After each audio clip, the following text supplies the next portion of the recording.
Pessoal, bem-vindo novamente. Esse é o nosso segundo podcast da Vita Empreendimentos. Meu nome é Hector Assunção. Hoje a gente trouxe aqui o Thiago, também engenheiro civil, igual o Gabriel, que foi nosso último convidado. Proprietário da iCivil. Thiago, seja muito bem-vindo. Obrigado por você ter participado. Obrigado, eu que agradeço. O Thiago ajuda a gente bastante há algum tempo. Conheci o Thiago, eu tenho um ano, Thiago?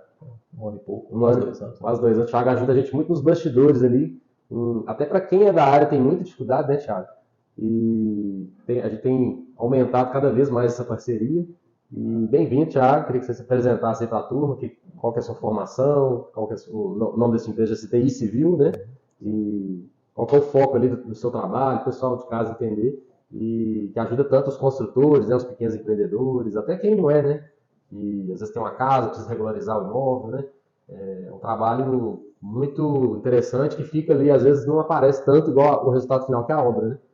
Sim, vamos lá. Bom dia, pessoal. Meu nome é Thiago Coelho, né? Eu sou proprietário da iCivil Engenharia. Sou engenheiro civil, formei em 2015 aqui na UENC. E hoje eu trabalho praticamente com essa parte de regularização de obra, né? A gente fala que é a parte burocrática, né? Que ninguém gosta, né? Exato. E é o que o pessoal menos gosta e é uma parte que eu sempre gostei. Nos meus últimos empregos, trabalhava um pouco com essa área burocrática, de gestão, e acabou que alinhou, né? Alinhou essa questão de um nicho de mercado que eu vi que era deficitário em Divinópolis. Você via, o pessoal às vezes tinha, despachante tem a fama de ser enrolado, né? É um rótulo que eles colocaram, um rótulo que eles colocaram que até um pouco às vezes meio ingrato, né? Mas assim, foi uma oportunidade que eu vi, inclusive até onde eu moro, né, na minha residência, no prédio, foi onde a gente precisou na época de resolver uma pendência lá na regularização. E na época, assim, eu estava no final da faculdade, naquela decisão de que caminho seguir, né? Aí foi aquela oportunidade de, vamos abraçar isso, quebrar a cabeça, vamos estudar. Você seguiu um caminho um pouco diferente, vamos supor assim. Na engenharia civil, você chegou a fazer estágio, você tinha chegado a pensar em outras áreas, ou já foi uma coisa desde o início, ou às vezes até antes da engenharia? Talvez você tenha feito por isso ou não? Ó, na engenharia, na faculdade, eu sempre gostei da área de essa questão de gestão. A questão de tecnologia, porque eu sempre fui meio aficionado com tecnologia. E hoje eu trago um pouco dessa questão da tecnologia, dos anos que eu trabalhei com informática, com programação, web designer, até na parte de criação gráfica, eu consegui juntar tudo isso trazendo para a engenharia, né? Aí durante a faculdade, tanto é que o nosso famoso TCC já foi usando a tecnologia BIM, a gente fala isso há 10 anos atrás, né? A gente foi o único grupo na faculdade que usou essa tecnologia durante o empreendimento que a gente criou, né, fictício, né, e apresentou para os professores. E eu sempre gostei dessa área de gestão, essa área mais burocrática. E também já trabalhei muitos anos com a parte de imagens 3D, só que hoje eu tive que dar uma pausa, né, porque meu escritório, o rumo dele, ele seguiu um caminho um pouco diferente, né? Principalmente no foco da incorporação imobiliária. Então, desde o início, você sempre gostou um pouco ali daquele bastidor, aquele trabalho pré-obra ou pré-projeto, né? Sim. E tem que ter um trabalho que ajuda demais, eu falo isso muito aqui, com todo mundo que chega aqui no nosso escritório, que esse trabalho antes da obra, ele praticamente é o que resolve o sucesso da obra ou de um projeto. Né? Exatamente, a gente brinca, né? Um planejamento mal feito te quebra. Te quebra. E depois, às vezes, fica até difícil, né? Você consertar ali fazendo a obra no momento. Sim, hoje eu tenho muitos clientes que às vezes vão começar um empreendimento, marcam uma reunião comigo, vão lá, senta. Thiago, eu queria ter um norte, mais ou menos, foi o nosso caso. Do que vai ser os custos, porque hoje, acho que a maioria dos consultores pensam no custo na obra. Eu vou gastar essa obra de 2.000 metros quadrados, vai ser 2.500 por metro quadrado, o exemplo vai custar 5 milhões esse prédio.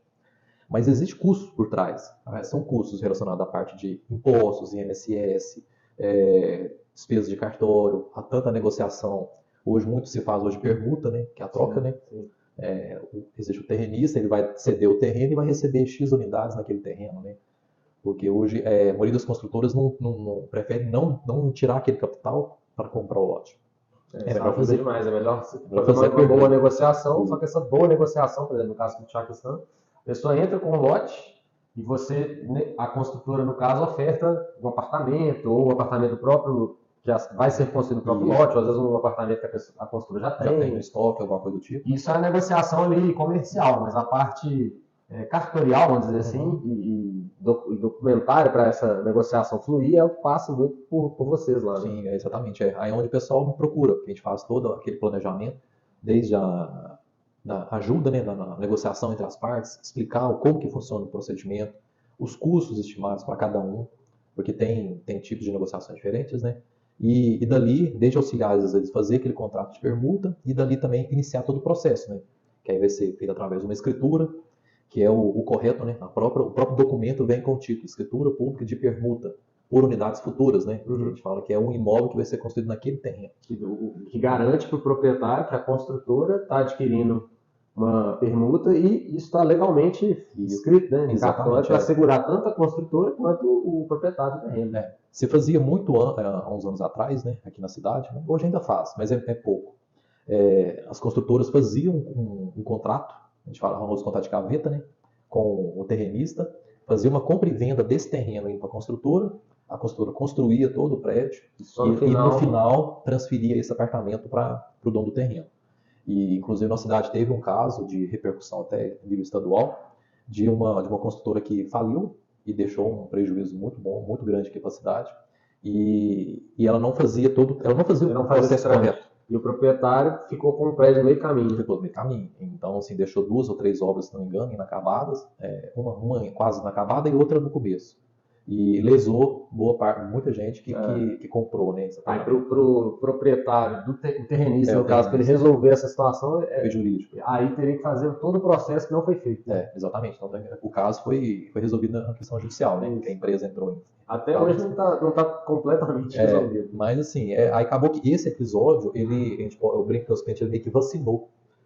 Ele vacinou tanto os terrenistas, que a gente fala, né? Os proprietários de terreno, quanto os consumidores.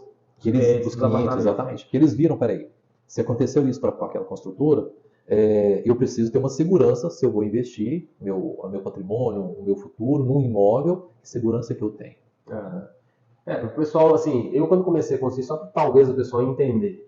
O que normalmente todo mundo sabe sobre construção? Existe um projeto que entra na prefeitura, tem um alvará, e depois você tem um habite. Talvez essas são as palavras que todo mundo está acostumado a escutar. Só que muitas das vezes, na hora que você faz um edifício, o pessoal, aí começam as dúvidas. Na hora que a pessoa vai comprar um apartamento, ou até mesmo no loteamento, a pessoa pergunta, o que é a incorporação? O que é muito que vocês fazem lá? Por que quando o cliente procura uma construção, está na planta, ela deve ser incorporada? Qual que é o benefício para o cliente vai comprar um apartamento lá, sei lá, Maria vai comprar um apartamento da minha construtora? Por que é interessante para ela ser incorporada ao terreno? Pelo lado da construtora, eu sei dos benefícios que vale a pena até citar. Que questão, se você é uma construtora e faz a incorporação, você tem um benefício fiscal, né? Também, algum deles. Um deles, né, que é a redução do imposto, porque você está fazendo uma incorporação. Claro que, falando bem básico aqui, viu, gente? Porque cada incorporação tem que ser feita à conta, né? Porque do início, meio e fim, né, Thiago? Então, é um sinal que eu aprendi bem, que o Thiago já explicou para mim isso várias vezes. Então, para o cliente, o que é a incorporação? Na verdade, é melhor vamos explicar o que é a incorporação em si. Incorporação, na verdade, resumir e deixar bem simples, é o ato de você vender algum imóvel na planta. E existe uma lei federal, a 4.591, de 1964. É uma lei que já tem aí quase 60 e tantos anos. Vai fazer 60 anos, né? Esse ano. E ela rege as construções em condomínio e também a incorporação imobiliária. Então ela deixa lá bem claro, para você ofertar um imóvel no mercado, você tem que registrar o memorial de incorporação, né, que é o registro de incorporação, famoso RI, né? O RI no cartório de imóveis. O que significa esse registro do RI? Você vai registrar lá a construtora uma série de documentos, a gente fala a minuta da convenção de condomínio, né, que são os direitos e deveres, né, o que pode e o que não pode no prédio. A instituição de condomínio, que ela cria o prédio, ela pega aquele terreno e divide ele em unidades. E a gente tem um memorial de incorporação. O memorial de incorporação vai descrever as características básicas do empreendimento, como que vai ser feito o tipo de venda, né? Se vai ser preço fechado ou se vai ser um tipo de por administração, né? Exatamente. E também vem uma série de certidões e anexos ao processo. E essas certidões, elas comprovam que a construtora ela é de forma, ela é idônea, ela não tem nenhuma pendência. São certidões na esfera trabalhista, a gente apresenta a certidão de débito trabalhista, de ações trabalhistas, a certidão da Justiça Federal, civil e criminal. Eu tenho certidões estadual de débitos da Fazenda do Estado. Eu tenho certidões da Prefeitura de Divinópolis, tanto referente à empresa quanto o lote. Então, resumidamente, é uma segurança em quase todas as esferas, tanto até mesmo para a construtora, né? Exatamente. E para o cliente que está comprando ali. E o que precisa para a pessoa iniciar uma incorporação? Ele tem que ter o quê? Qual que é o pré-requisito? O primeiro passo é o projeto aprovado na prefeitura. Porque eu só posso registrar uma incorporação no cartório se eu tiver um projeto aprovado na prefeitura e um alvará de construção dentro do prazo de validade. E hoje, por exemplo, aqui na cidade, não sei se existe em toda a cidade, a prefeitura que implementou o alvará já. Alvará já. Algumas cidades sim. Que em menos de um mês, que é um grande problema, acho que nacional, né, ter o alvará dos projetos. Então, em Divinópolis sai até 30 dias você consegue alvará. Menos, né? Tem situações que saem em 15 dias, 20 dias. Porque em Divinópolis a gente tinha um problema muito sério, que às vezes a construtora queria lançar o empreendimento, só que ela esbarrava tinha um projeto, entrava no projeto. A questão era a morosidade de uma aprovação de um projeto. Então, financeiramente, aí você olha para uma construtora que ela teria que esperar 6 meses, 8 meses, chegou a situação de até um ano. E muitas das vezes, para o lado do construtor, às vezes ele não pode esperar porque senão ele perde o time ali da ideia que ele teve. Exatamente. Então, assim, acabou que a gente fala que esse programa do Alvará já foi meio que um divisor de águas aqui na cidade. Porque a prefeitura também, coitada, ela recebe. A cidade tem 200 mil habitantes. Então, pensa a quantidade de projetos que ela recebe por dia ali também. Então, a quantidade de analistas por projeto nunca demanda que vai ter. É deficitária a questão da quantidade de análise. E também algumas coisas que precisam ser feitas, né? A questão de simplificação de análise. Aí a prefeitura está trabalhando isso, estão se aprovando novas leis para facilitar isso. Mas o principal é isso. Hoje, a construtora hoje, ela entra com um projeto na prefeitura, dentro de 15, 30 dias, ela já tem o alvará de construção. E o projeto, a gente fala que ele não é aprovado, a prefeitura usa a terminologia autorizado. Mas os cartórios de imóveis, né, os 3, eles aceitam esse tipo de projeto. Tanto é que eu participei da primeira incorporação aqui em Divinópolis com esse modelo, né? Foi meio que fizemos reuniões entre a oficial do cartório e o advogado da construtora, até o secretário municipal também participou dessa questão. Então, assim, foi mostrar para os cartórios que isso tinha respaldo em Belo Horizonte. Então, na verdade, são dois alvarás? Ou seria um só? O mesmo alvará que sai, ele chama alvará já, ele corre em paralelo com o projeto tradicional, que está todo mundo acostumado. Exatamente. E aí, quando esse é analisado, o que todo mundo conhece, ele é o mesmo número do que já foi feito. Exatamente. O que acontece é, se, por exemplo, o analista da prefeitura ele faz uma pequena alteração nas áreas área total, né, do projeto, que pode acontecer, às vezes uma interpretação entre o engenheiro, o arquiteto ou o analista, aí depois a construtora faz uma alteração no cartório de imóveis, né, para compatibilizar. Para ficar igual. Exatamente, porque a construtora entra com um projeto de área X para fazer a incorporação e se a prefeitura fizer uma pequena alteração, faz uma adaptação. A gente fala o termo jurídico, a gente usa o adendo, né? Aí isso, então, os profissionais então, vão entrar com esse alvará já são pessoas assim, que têm que ter um conhecimento muito bom da regra da cidade, né? Sim, eu sei que se tiver uma mudança grande no projeto, se a construtora estiver realizando, vai ser complicado. E assim, eu imagino não, né? Eu sei que nem todos assinam o alvará já, né? Porque quando você entra na prefeitura com o alvará já, você assina uma responsabilidade. Que aqueles cálculos que o engenheiro ou o arquiteto fez de tamanho de janela, afastamento lateral, afastamento de fundo, ele é obrigado.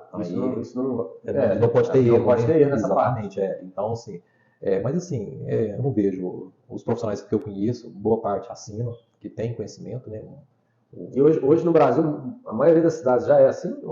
Não, eu não sei te falar a maioria, mas eu conheço. Belo Horizonte eu sei que sim. Tem no sul do país também, que eu presto serviço para uma construtora lá em Florianópolis. E lá também tem isso. Eles entram com um projeto, eles fazem uma análise lá, só que é tudo digital. Você não tem papel, você recebe um PDF. O processo é tudo eletrônico. Todo eletrônico. Belo Horizonte também, o processo é todo eletrônico. Aqui estão na fase de estudo de implantação, para acabar com o papel. Você tem um projeto com o QR Code, então, você vai lá e verifica. As solicitações de projeto vêm manuscritas digitalmente para serem corrigidas, né? Aqui sim, aqui a gente só vai com o processo manual, porque tentaram, às vezes, implantar um sistema, só que o sistema era deficitário e acabou que abortaram, mas pretendem trabalhar. Então isso daí já faz a construtora iniciar o processo mais rápido, já dá a segurança para o cliente que está comprando apartamento na planta, né? Porque antigamente, você comentou, tinha esse problema do projeto ser aprovado e muitas das vezes o pessoal não esperava, né? É complicado, né? A questão financeira, né? Acaba que isso levava, né, as construtoras a trabalhar de forma, às vezes, ilegal, né? Mas assim, é por isso que eu falo que o Avarajá para a cidade foi um divisor, né? Isso tem uns dois? Foi o ano passado, né? Um ano, né? Muito pouco tempo e já ajudou demais, né? Você que frequenta mais a prefeitura lá, os processos aumentaram bastante. Sim, com certeza. E depois, assim, Thiago, essa parte da incorporação, tudo bem que ela tem esse benefício, pode ser vendido na planta, e uma dúvida que às vezes o pessoal tem bastante, em qual momento que ele, sei lá, o cara tem uma casa que já está construída, agora mudando um pouquinho de assunto, como que ele faz, sei lá, ele fez um puxadinho lá na casa dele, o que ele deve fazer para regularizar isso? Qual que é o processo adequado para um cara que tem uma casa, fez lá um quarto a mais, um banheiro a mais, ele tem aquela escritura lá, às vezes de 20 anos atrás que ele comprou. Como que isso é feito localmente, ou serve para todo mundo? Cada cidade tem um jeito diferente de fazer? Olha, eu posso falar que é quase que toda cidade trabalha dessa forma, né? Nessa situação aí, isso acontece muito, principalmente o pessoal, às vezes, anos atrás, aprovava um projeto pequeno, uma casa de 70 metros, né? Que é menos de 70 para ser considerado um projeto econômico, né? E depois ia fazendo as ampliações, né? Faz um quarto a mais, faz uma área gourmet no fundo, faz um telhado e tudo. O principal hoje é verificar se essas alterações, esses acréscimos que a pessoa fez, é passível de regularização. E a regularização hoje é o quê? Um projeto novo da prefeitura. Aí eu já deparei com inúmeras situações que a pessoa fez ampliações, construiu muitas varandas em volta da casa. Às vezes a própria ampliação não seria nem aprovada, né? Não é aprovado. Aí a gente chega na situação de ir no local de uma casa, olhar aquilo, a pessoa fez varandas em volta das janelas, obstruiu iluminação, ventilação. Às vezes colocou uma janela com afastamento que não respeita, né? Que não respeita, seria 1,5 m, né? Até que é uma lei federal, né? Código Civil, 1,5 m da divisa. Aí você chega no imóvel e pensa, olha, a única situação que você tem para regularizar isso aqui é desmanchar esse telhado. Não tem outra situação. Outra obra. Seria retirar esse telhado para poder regularizar. E de tempos em tempos a prefeitura até faz, de acordo com a Câmara dos Vereadores, né, via projeto de lei de anistia, que tem situações, obra que você vê, você não consegue regularizar, você não consegue nem aprovar um projeto novo. Porque o cliente já alterou tanto o imóvel que ele não viável, né? Ele não entra de acordo. Eu não consigo encaixar ele no Código de Obras atual. Então aí você fica numa situação dessa que a pessoa fica não dependente de uma anistia. E isso, por exemplo, se tiver nessa situação que você falou, numa eventual necessidade de, sei lá, às vezes o cara vendeu ou faleceu, isso atrapalha na transferência do imóvel? Vira que é a famosa bola de neve, né? Porque a maioria das vezes a gente depara com situações que você pega a matrícula no cartório de imóveis, tá lá, lote vago. Aí você vê uma casa que aprovou um projeto, por exemplo, de 70 metros. Aí você chega lá, a casa tem 150 metros. Fez ampliações, varanda, aí você não consegue aprovar um projeto novo. Ou se para aprovar um projeto para regularizar, tem que desmanchar. Aí, por exemplo, a pessoa, eu vendi o imóvel.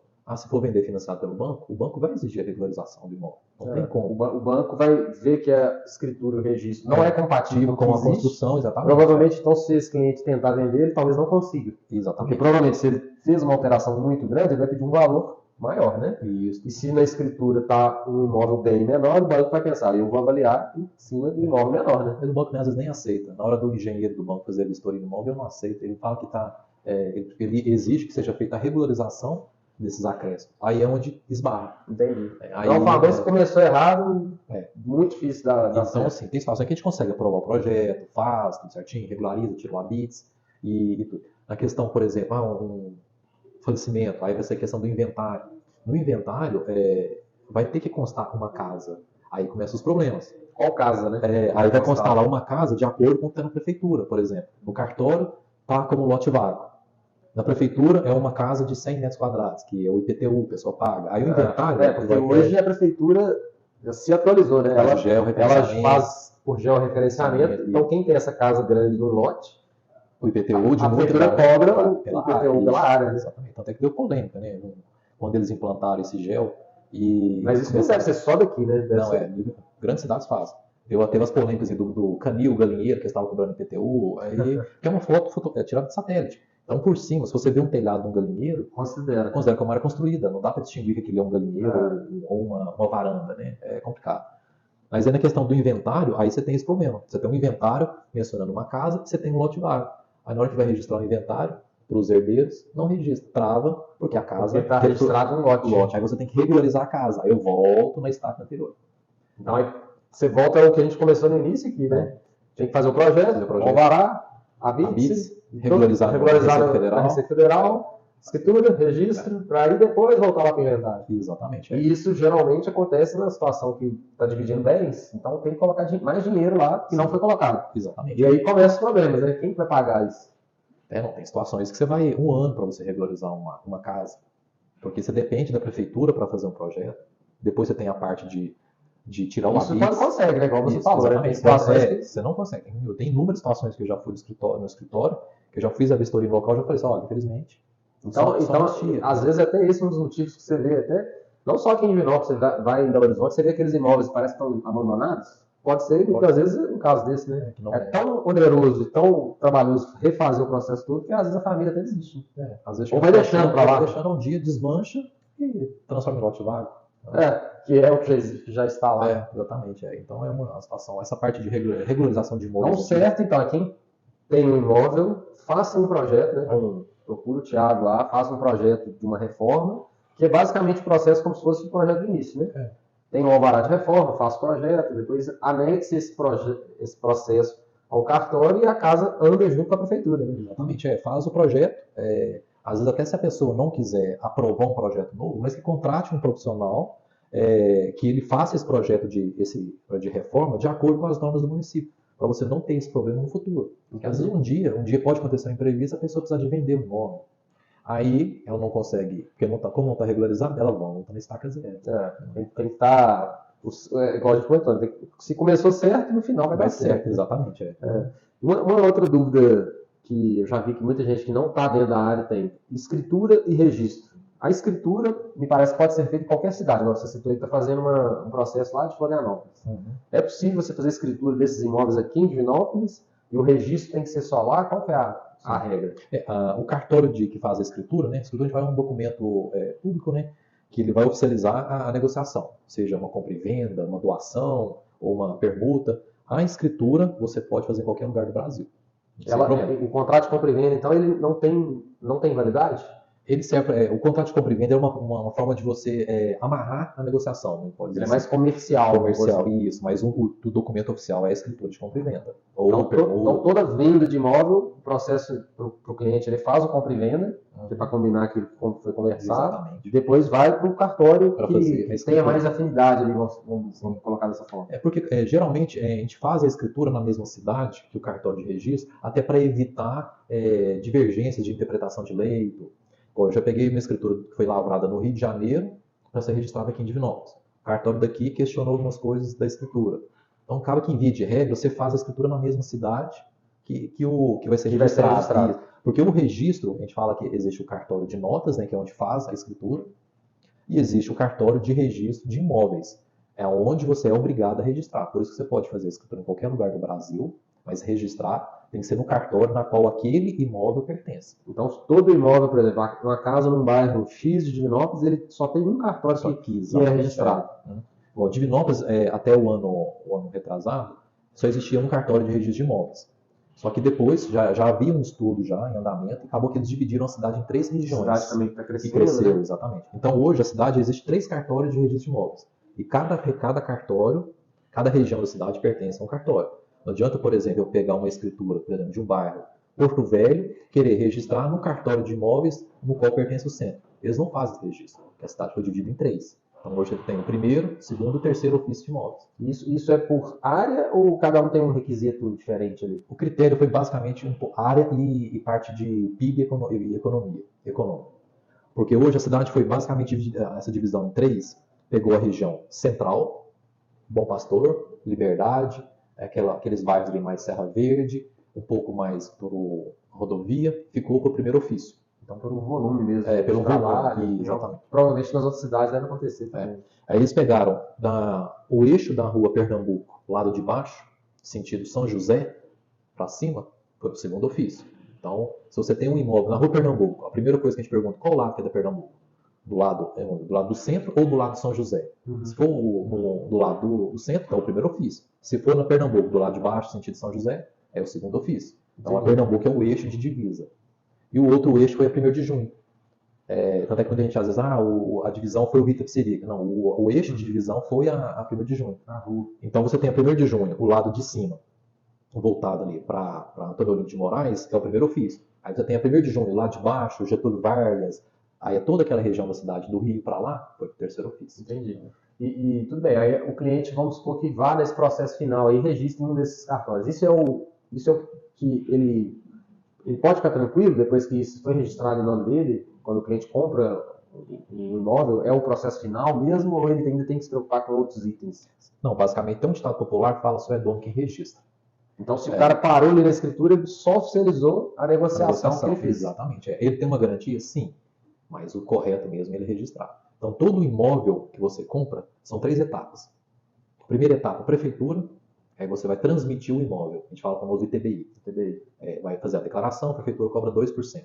Quando é contrato de banco, tem umas alíquotas diferentes. Mas se for um contrato, uma compra particular, prefeitura, 2%. Depois ele vai oficializar isso, que é através da escritura. Aí vai lavrar a escritura no cartório de notas. Tem também as taxas da escritura proporcional à avaliação da prefeitura, de acordo com a avaliação. O cartório tem a avaliação dele? Não. Ela é igual à da prefeitura? Ela é igual.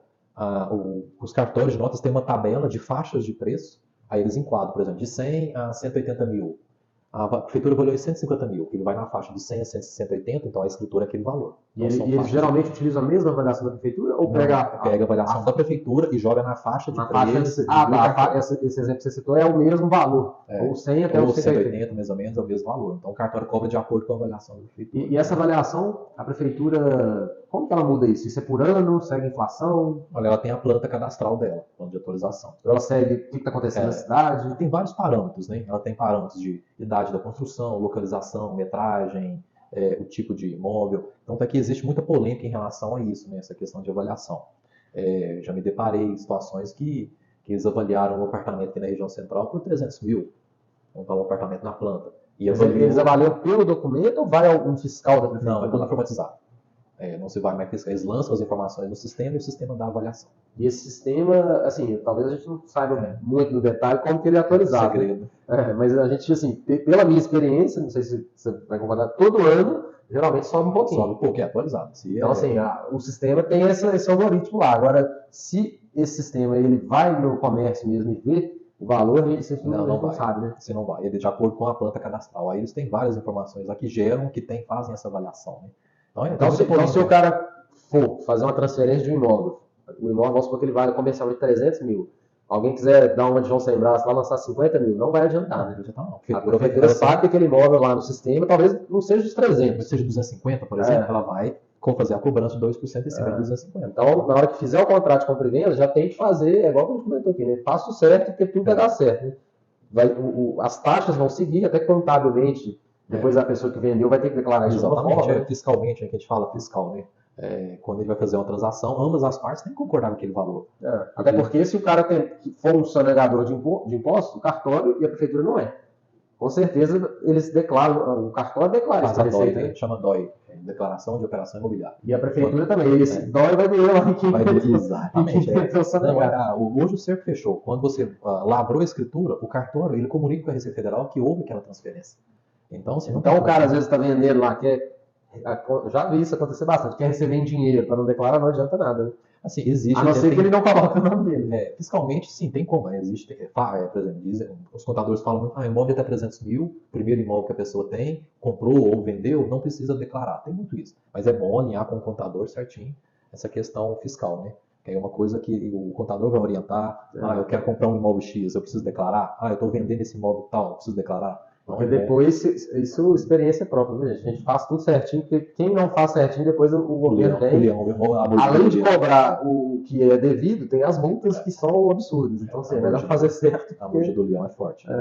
Então, assim, aí são feitas as taxas, que a pessoa não consegue, ela não pode fugir, e a pessoa tem um registro. Depois desse registro, então, já disse no cartão, aí realmente você é o dono. Exatamente. Ou ela deve procurar a Receita Federal, ou o processo acabou. Geralmente, quando a pessoa compra um imóvel na planta de uma construtora, ela exemplo, fez essas 3 etapas, né? Transmitiu o imóvel na prefeitura, lavrou a escritura e registrou. Ela é dona daquele apartamento na planta, está registrado no cartório.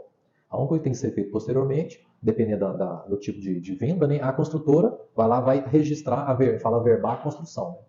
Porque como a pessoa, o consumidor, ele comprou um apartamento na planta, Está no processo da incorporação. A gente volta naquilo que a gente falou mais cedo. O que a pessoa comprou? Ela comprou um pedaço daquele lote, até que uma promessa de que aquilo vai virar um prédio. Até que no documento vem fração ideal, né, que é o termo que a gente usa, né, fração do lote, de 0, alguma coisa assim, que corresponderá, até que a palavra no futuro, ao apartamento número tal, com área de tantos metros quadrados, tudo ok.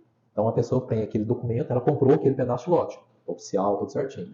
Quando o prédio está pronto, aí dependendo do tipo de venda, né, que a construtora faz, tem preço fechado, preço de custo, aí depende de cada um.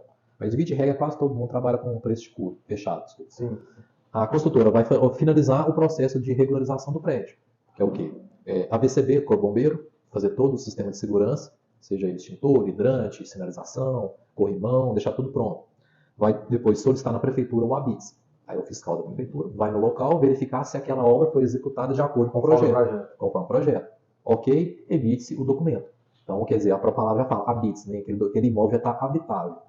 Aí depois regulariza na Receita Federal, que é o INSS da obra. Para ver se quem construiu pagou o trabalhador efetivamente para construir. E se faltou o INSS, não recolheu o suficiente, paga-se a diferença. E o registro muda, porque igual você citou, quando está na incorporação, o cartório cita mais a fração do lote, que é o que literalmente existe. Né? Sim. E depois, quando passa a existir um apartamento realmente mesmo, isso muda na escritura, aí agora, em vez de ter a fração no registro, vai ter o imóvel? Isso, aí exatamente. Fez o AVCB, fez o ABITS, fez a CND, a gente falou do INSS, aí vai levar a CND mais o ABITS, esses dois documentos, leva para o cartório para ser registrado naquelas frações. A CND, para quem não sabe, é a certidão negativa de débitos referente ao INSS. Quer dizer que aquele empreendimento pagou o INSS, que também é uma tabelinha lá, né? Isso, que o governo tem, que é feito contabilmente para saber se cada empreendimento tem o INSS, né? Proporcional à grandeza do. E aí ele entra com esse CND, mais o ABITS da prefeitura e o documento anexo, né, que é a certidão de averbação, e vai registrar no cartório de imóveis. Aí deixa de ser um pedaço de lote e passa a ser um apartamento físico. E o registro é outro? Por exemplo, o cliente comprou na planta, ele tem um registro aqui. Lá no final, na hora que está o imóvel que ele realmente vai morar lá, é um outro registro? Como que é? O documento é o mesmo, ele só faz uma acréscimo. É uma atualização dentro do mesmo registro. O número do documento, que a gente fala, o número a matrícula, né, ele é único. Cada imóvel, ele tem aquele número, ele segue pro resto da vida. E quem que paga essa taxa? É o cliente, a construtora, é um acordo? Depende da negociação, exatamente. Mas em via de regra, quando as construtoras vendem a preço fechado, por exemplo, estou vendendo apartamento por 500 mil, essa despesa da construtora. Porque ela com exceção da de registro. Quando vai transferir efetivo, aí é do cliente. Qual é a venda de carro, né? Isso, paga lá a transferência. A exceção é quando vai tirar aquele imóvel, seja uma fração ou um apartamento, da construtora para o comprador, a despesa é dele. Mas as despesas de regularização... O processo inteiro, como se da construtora. É da construtora, porque ela vendeu ali por preço fechado. E para o cliente, o que ele deveria monitorar? Se essas datas estão condizentes com a obra? Sim, o próprio memorial de incorporação, ele nos obriga lá a declarar o prazo das obras. Eu tenho que colocar uma data de início e término das obras. Isso vem no memorial de incorporação, que é registrado no cartório de imóveis. Então, aquele prazo lá... Até para o cartório saber quando que aquela obra finalizou. Né? Exatamente, também. E para o consumidor também ter uma noção. E, além disso, existe o contrato de compra e venda, existe o memorial descritivo que a construtora passa para o consumidor. Ali vem as especificações, os prazos e tudo. E para o construtor, quando que efetivamente essa incorporação deve finalizar? Ele faz ela, né? A gente comentou aqui que fiscalmente ele tem benefícios, legalmente para o cliente e para a construtora também tem. Sim. Mas e quanto deve acabar? É no ABITS? Tem um tempo? Tem uma carência que deve se esperar? A incorporação ela cessa automaticamente com o ABITS. A partir do momento que a construtora tirou o ABITS, levou para o cartório, deixa de existir a incorporação. Aí, porque aí já não existe mais fração de lote que vai ser comercializada. Já existe um apartamento pronto. E a incorporação ela serve para você vender imóveis na planta. Quer dizer, vender uma fração do lote que vai virar um apartamento. Então, por isso, com o ABITS em mãos, registrou no cartório, automaticamente cessa a incorporação. Então, é um processo final com o ABITS. Então, o cliente tem que monitorar bastante ali se o ABITS está dentro do que foi prometido. Né? Isso, exatamente. Então, fechou, aí tirou o ABITS, regularizou na Receita, registrou no cartório, automaticamente deixa de existir. A gente até vê comercialmente muita consultora utilizando a incorporação como patrimônio de afetação. O que significa isso? Teve um caso que aconteceu no Brasil, no final da década de 90, o caso da Encol, foi uma construtora, que ela construiu vários edifícios, principalmente no Rio, e entrou em falência. E o que ela fazia? A história, resumindo, ela misturava os caixas das obras. E chegou um ponto que ela, para ela concluir o empreendimento, ela precisava de entrar, lançar um novo para poder bancar o anterior. Chegou um ponto, é como se fosse uma pirâmide, né? Aí ela faliu. E na época criou-se esse instrumento de patrimônio de afetação. O que ele faz? Ele isola aquele empreendimento dos demais da empresa. Então, uma construtora que ela tem 5 empreendimentos na cidade, ela faz o patrimônio de afetação, aquele empreendimento fica separado. Ele é como se fosse uma nova empresa. Exatamente, ele fica separado dos demais da construtora. E é principalmente uma garantia também para o consumidor. Mas essa separação é em qual nível? É a questão de uma separação fiscal e contábil. Porque a incorporação ela já é um pouco assim, né? Sim. Mas o que diferencia ela do patrimônio de afetação? Porque na incorporação também vai ter um CNPJ, né? Vai ter um tratamento contábil específico. A incorporação, se não tiver o patrimônio de afetação, ela vai ser tratada como uma construção comum. A construtora vai fazer todo aquele trâmite. Se ela faz o patrimônio de afetação, ela tem que fazer uma contabilidade específica para aquela obra. Então, inclusive, os compradores, eles têm por lei, direito de até fiscalizar contabilmente aquela obra. O que está acontecendo ali dentro? Exatamente, porque ele colocou dinheiro naquela construção. Então, ele pode acompanhar o fluxo de caixa, ele pode exigir prestação de contas. Então, tem uma série de garantias a mais que o consumidor. Comercialmente se divulga, né? Quando você fala uma patrimônio de afetação, que dá uma segurança para quem está entrando. Exatamente. E para a construtora também, que faz isso também, ela tem um benefício fiscal de aderir a um programa do governo, que é o RET, Regime Especial de Tributação, que ela pode reduzir a alíquota dela de imposto, né, de 6% para 4%, que é na venda do imóvel. Que é na venda do imóvel. Então ela tem esse benefício também. Então, assim, ela anda certo com o consumidor e ela também tem um benefício. Então, para todo mundo sai ganhando. Exatamente. Consumidor, governo, construtor. É um processo fácil de ser feito, ele demora muito. Junto com o membrão de incorporação. Acho que Divinópolis tinha uma mentalidade que incorporação era um bicho de 7 cabeças e caro. Para um empreendimento grande, ele aumenta muito pouco. Uma construtora vai fazer só o básico, que a gente fala que é a convenção e a instituição. Se ela for fazer a convenção, a instituição e a incorporação, aumenta ali na questão das despesas mesmo dela com o capital 20% mais ou menos. Para ter essa segurança, vamos supor, ao invés dela gastar 20 mil com documentos e tudo mais, ela gasta 24. Entendi. Então, assim, não é um custo tão absurdo para perto do benefício que vai ter. Exatamente. E por que a gente vê, às vezes, muitas pessoas não fazendo? Por causa desse tabu aí mesmo? Pode ser por causa do tabu e, às vezes, o tipo de... Foi o que você falou no início, né? Você viu que a cidade estava precisando de uma pessoa igual você. Por não ter tanta... Não tinha as pessoas? Como é que é? Também, né? Profissionais eram poucos que mexiam com isso. E também tem essa questão cultural. O pessoal muito trabalhava de um jeito, vamos fazer uma compra e venda, e lá na frente eu te entrego. Tinha aquela questão de confiança entre o dono do terreno e a construtora. Aí, como aconteceu esse caso da IBH, a cidade, principalmente na região central, que são os terrenos mais caros, né? Eles não vão fazer uma compra e venda, passar o terreno para uma construtora sem ter uma garantia. Isso eu vejo isso direto. A gente fala em negociações de milhões aí, terreno que vale 5 milhões. Então o cara quer uma garantia. Exatamente. Então qual é a garantia? A escritura de permuta, o trâmite correto, a incorporação, tudo correto. Então é tudo oficializado para que ambas as partes tenham sucesso. E em pequenos empreendimentos acaba que essa conta talvez o pessoal não faça, porque aí é conta mesmo. É matemática. Ele pode, ou às vezes tem muita construtora que prefere construir tudo com recurso próprio. Ela tem um caixa bom. Não vou vender na planta. Então ela vai sem incorporar. Então ela vai construir com recurso próprio. Aí a gente não se fala em incorporação. Se ela não vai vender no mercado, pode acontecer, na planta, mas existe caso que a construtora vai construir um imóvel, um empreendimento, com recurso próprio dela e quer vender só a hora que tiver tudo pronto. Ok, aí a gente não se fala em incorporação. Porque incorporação é tudo de vender na planta. Porque muitas das vezes para o construtor tem que ter aquele dinheiro do cliente já entrando na obra, né? Exatamente. Construção, tudo é caro. E voltando ao que você comentou no início, talvez o tabu, eu já fui cliente um dia, às vezes são tantas informações e tantos giros de informações e fluxos que para o cliente ele fica perdido. Então se tem um cara igual a gente se conhece que há mais de um ano, a gente gosta do jeito que você fala dos assuntos, fica muito mais claro para o cliente entender o que está acontecendo efetivamente, né? Porque se você parar para pensar, sei lá, você tem a parte do projeto, que é um tempo para fazer o projeto. Depois você tem que colocar esse projeto lá na prefeitura. Só essa aprovação já costuma ter um vai e vem ali de protocolos, o que está acontecendo. Depois você tem um alvará.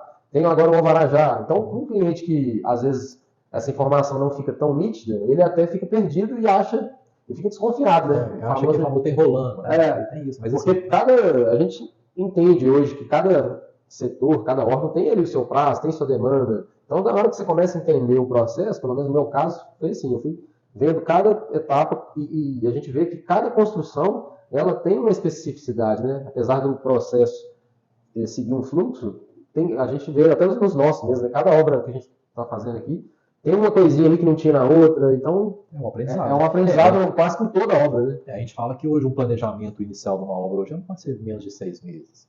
Desde a negociação do terreno, desde a fase de elaboração do projeto, aí depois vem a fase de aprovação da prefeitura, a fase de incorporação, todo esse trâmite, isso é 6 meses no mínimo. Você pode, às vezes, no nosso caso mesmo, aconteceu isso, você tem o mesmo projeto para aplicar em outro terreno. Pode ser o terreno até do mesmo tamanho, tudo igual. Não, dependendo de como está o documento desse outro terreno, o processo muda todo. Exatamente. E é o que está acontecendo com a gente, inclusive. Então, o cliente tem que entender também que tem esse trabalho que é o que você faz, que nunca vai ser igual. Cada projeto tem uma etapa diferente. E para temperar isso, aí a legislação muda, os cartões que você citou agora, em de 9 vezes ser 1 é 3, em vez de ser manual passa a ser digital. Então, assim, o cliente ele tem que entender que existe um processo que ele está sempre em constante mudança, né? Não só na nossa área, né? Acho que infelizmente, essa é uma palavrinha que emperra no nosso país, a famosa burocracia. Né? A burocracia, ela toma um atraso de todo mundo. E nessa questão do terreno, né? Quando a construtora ou vocês, qualquer um, vão analisar o terreno, a gente depara com muita situação. É terreno que veio de inventário, às vezes existe um terreno onde a construtora quer fazer um prédio, e lá existe uma construção, uma casa, você tem que desmanchar aquela casa, aí depois tem que dar baixa naquela casa.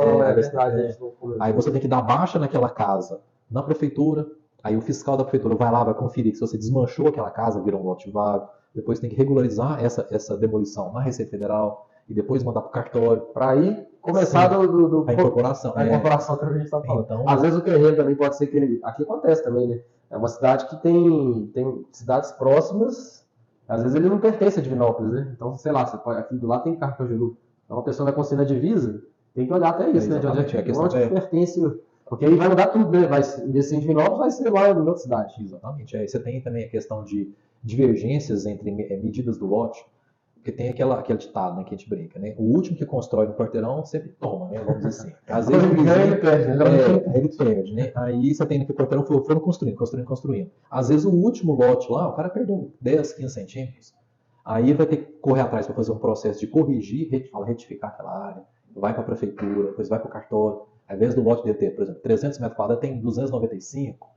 Às vezes ele perdeu lá uma beiradinha. Então, assim, tem tudo isso que a gente analisa na hora de que vai começar toda essa gestão, né, no início do projeto, que a gente analisa a documentação do lote. E o que está real lá, né? Um topógrafo lá fazer a medição do terreno, para ver se as medidas que estão lá estão de acordo com o documento.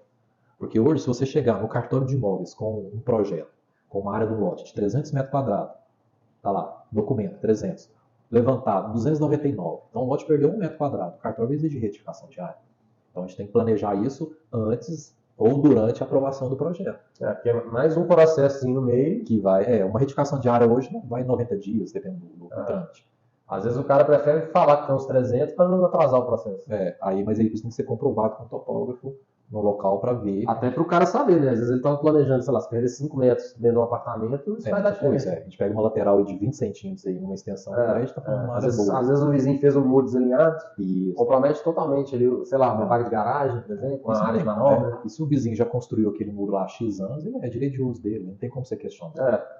Você não vai conseguir alterar a construção dele. Exatamente. Então existe muita as nuances, né, aqueles planejamentos. É o que a gente fala muito aqui. Então, basicamente, vai fazer uma negociação, vai fazer um projeto, uma obra, uma reforma, para um pouquinho fora do ambiente ali da venda, veja a documentação, senta com o advogado, senta com o Thiago, ou analisa bem, vai na prefeitura, né, atualiza os documentos, para aí sim saber o que você pode fazer. Às vezes a negociação estava tão boa que na hora que você fazer as análises não vale a pena. Às vezes é por isso que ela estava parecendo ser tão boa. Né? Eu já me deparei com muitas situações de pessoa querendo vender um imóvel urgente, não precisa vender por uma questão de saúde da família e tudo mais, aí você vai analisar os documentos, olha, você vai levar aí 6 meses, às vezes 1 ano para regularizar uma situação. Não consegue. Aí, Né? se a pessoa acha uma pessoa que quer comprar, o comprador vai jogar o preço lá embaixo. Porque ele sabe que ele, teoricamente, ele vai assumir esse problema. É verdade. Ele vai fazer o cálculo numérico de quanto que ele vai gastar para transferir o abacaxi. Muitas das vezes não vai conseguir transferir, porque vai depender das documentações. Exatamente, então tem muito isso. Vai, Thiago, então acho que deu para dar assim, o tema é extenso, acho que valeria, cada item desse a gente pode abordar, mas assim, de uma maneira geral, acho que ficou bem claro para o pessoal que assim, existe ali um processo que deve ser seguido. Eu, particularmente, prefiro passar para você, que é algo que ajuda a gente demais. A gente entende um pouquinho, mas a gente vê que cada processo desse sendo bem cuidado, lá, na hora que eu estou olhando a minha obra, eu sei que eu fico muito mais tranquilo e tenho certeza que para o cliente receber o nosso imóvel, tá tudo conectado, né? Então, tudo que começa bem, termina bem. Então, assim, obrigado, Thiago. Se você quiser deixar essa mensagem final, uma dica pro pessoal, porque é um tema que, assim, eu sei que não vai solucionar todas as dúvidas, mas acho que o recado está dado, né? Existe essa área, se preocupe, porque ela vai te impactar, talvez não agora, mas um dia você vai ser cobrado por essa falha, né, no meio do processo. Não, sim. Eu que agradeço muito pela oportunidade, e se caso alguém precisar pode entrar em contato comigo. Às vezes eu posso demorar um pouquinho para responder, mas que tem dia que a demanda é muito alta, e às vezes eu não respondo na hora, mas se quiser, pode mandar alguma pergunta, estou à disposição, e eu que agradeço. Isso aí, seguimos firme então.